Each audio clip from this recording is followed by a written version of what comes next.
বাংলাদেশ সেনাবাহিনীর শীর্ষস্থানীয় পদে রদবদল।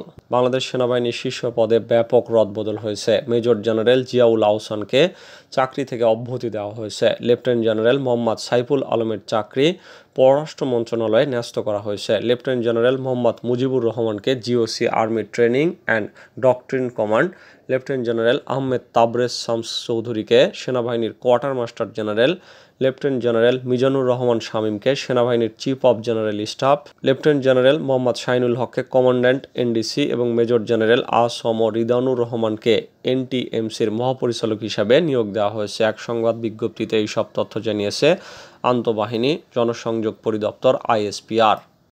এদিকে 2 দিন চেয়েছিলেন শেখ হাসিনা, বেঁধে দেওয়া হয় 45 মিনিট। ক্ষমতা ছাড়ার আগে নেতাকর্মীদের নিরাপদে সরে যাওয়ার জন্য 2 দিন সময় চেয়েছিলেন শেখ হাসিনা। তবে সেনাবাহিনীর পক্ষ থেকে তাকে পদত্যাগের জন্য 45 মিনিট সময় দেওয়া হয়। এরপরই বঙ্গভবনে গিয়ে রাষ্ট্রপতির কাছে পদত্যাগপত্র পেশ করেন সাবেক প্রধানমন্ত্রী। সেখান থেকে ছোট বোন শেখ রেহেনাকে নিয়ে একটি সামরিক উড়োজাহাজে করে দেশ ছাড়েন তিনি। সংশ্লিষ্ট সূত্রে জানা গেছে, সোমবার দুপুর 2:30টায় বঙ্গভবন থেকে শেখ হাসিনা এবং শেখ রেহেনাকে নিয়ে যাত্রা করে। 2 বোনকে বহনকারী সামরিক যানটির চালক ছিলেন বিমান বাহিনীর এয়ার কমোডর আব্বাস। তিনি 101 স্কোয়াড্রনের সদস্য।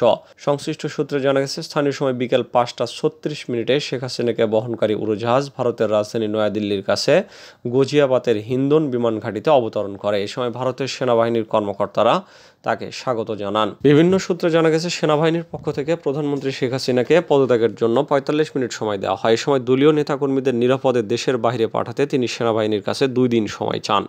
উদ্ভূত পরিস্থিতিতে সেনাবাহিনী সেই প্রস্তাবে রাজি হয়নি, কারণ সকাল থেকে দেশের বিভিন্ন অঞ্চল থেকে ঢাকামুখী ছাত্র জনতার ঢল নামে।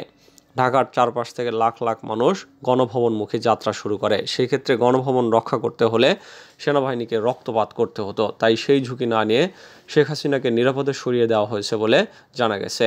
ভারতীয় একটি গণমাধ্যমের খবরে বলা হয়, শেখ হাসিনা তাকে উদ্ধারের জন্য নয়াদিল্লির সঙ্গে যোগাযোগ করেছিলেন, কিন্তু তাকে উদ্ধারে ভারত থেকে বাংলাদেশে বিমান পাঠানো হবে না বলে জানায় দিল্লি। ভারতের পক্ষ থেকে জানানো হয়, বাংলাদেশের আকাশ সীমায় ভারতের কোনো বিমান পাঠাতে পারে না, কারণ তাতে আইন লঙ্ঘিত হতে পারে। শেখ হাসিনাকে যে কোনো উপায়ে আগে ভারতের সীমানায় পৌঁছাতে পারলে তাকে সহায়তা করা হবে বলে জানায় ভারতীয় কর্তৃপক্ষ। শেখ হাসিনার ছেলে সজীব অজের জয় যুক্তরাষ্ট্রে এবং মেয়ে সাইমা অজেদ দিল্লিতে থাকেন। সে কারণেই তিনি প্রাথমিকভাবে দিল্লিতে গেছেন বলে মনে করা হচ্ছে।